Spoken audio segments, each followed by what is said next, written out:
आणि अक्षरांची मोठी बातमी आपण बघूयात। पंतप्रधान नरेंद्र मोदी यांच्या भेटीसाठी देवेंद्र फडणवीस हे पोहोचलेले आहेत आणि देवेंद्र फडणवीस हे आता पंतप्रधान नरेंद्र मोदी यांच्या निवासस्थानी दाखल झालेले आहेत। दिल्लीमध्ये फडणवीस आणि मोदींची भेट झाली आहे। मंत्रिमंडळ विस्तार, खाते वाटप या संदर्भात या भेटीमध्ये चर्चा झाली असण्याची शक्यता सध्या वर्तवली जाते आहे। सध्या जर आपण बघितलं तर दिल्लीमध्ये खरं तर ही भेट घडलेली आहे। या आधी सुद्धा आपण बघितलेलं होतं की देवेंद्र फडणवीस यांनी अमित शाह यांची भेट घेतलेली होती आणि आता जर आपण बघितलं तर देवेंद्र फडणवीस यांनी पंतप्रधान नरेंद्र मोदी यांची सुद्धा भेट घेतलेली आहे।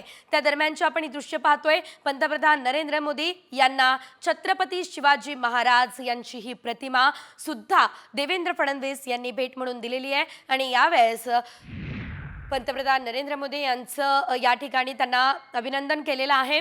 आणि याशिवाय आपण जर बघितलं तर काही महत्त्वाच्या मुद्द्यांवर सुद्धा चर्चा झाली असू शकते असं सांगितलं जाते। अधिकचे अपडेट घेऊयात आमचे प्रतिनिधी प्रमोद जगताप यांच्याकडून। प्रमोद, देवेंद्र फडणवीस आता थेट नरेंद्र मोदी यांच्या निवासस्थानी दाखल झालेले आहेत, तर नेमकी काय अपडेट या संदर्भात, काय चर्चा या भेटी दरम्यान होऊ शकते?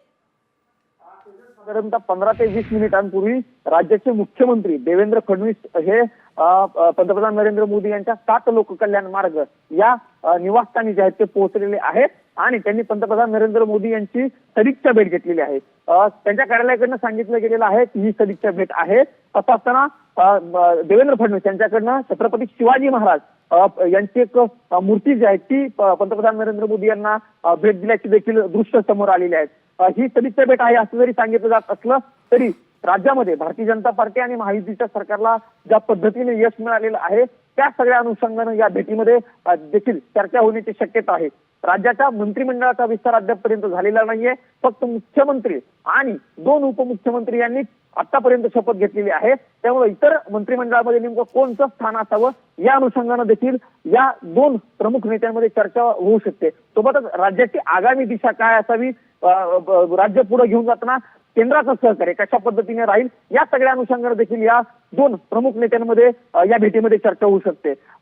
बघावं लागणार आहे की या भेटीनंतर देवेंद्र फडणवीस माध्यमांशी बोलतात का, माध्यमांशी बोलल्यानंतर फडणवीस या सगळ्या संपूर्ण दौऱ्याबद्दल नेमकं काय प्रतिक्रिया देतात हे देखील बघणं महत्त्वाचं असणार आहे। पण शेजारी फक्त पंतप्रधान नरेंद्र मोदी हेच नाही तर देवेंद्र फडणवीस यांनी राष्ट्रपती द्रौपदी मुर्मू, उपराष्ट्रपती जगदीप धनखड, भाजपचे राष्ट्रीय अध्यक्ष जे.पी. नड्डा, केंद्रीय गृहमंत्री अमित शाह, राजनाथ सिंग, नितीन गडकरी या निश्चितच प्रमोद, खरं तर या भेटी दरम्यान काय घडलं या संदर्भातल्याही अपडेट्स तुमच्याकडून घेणार आहोत। तुर्तास धन्यवाद दिलेल्या सर्व माहितीसाठी।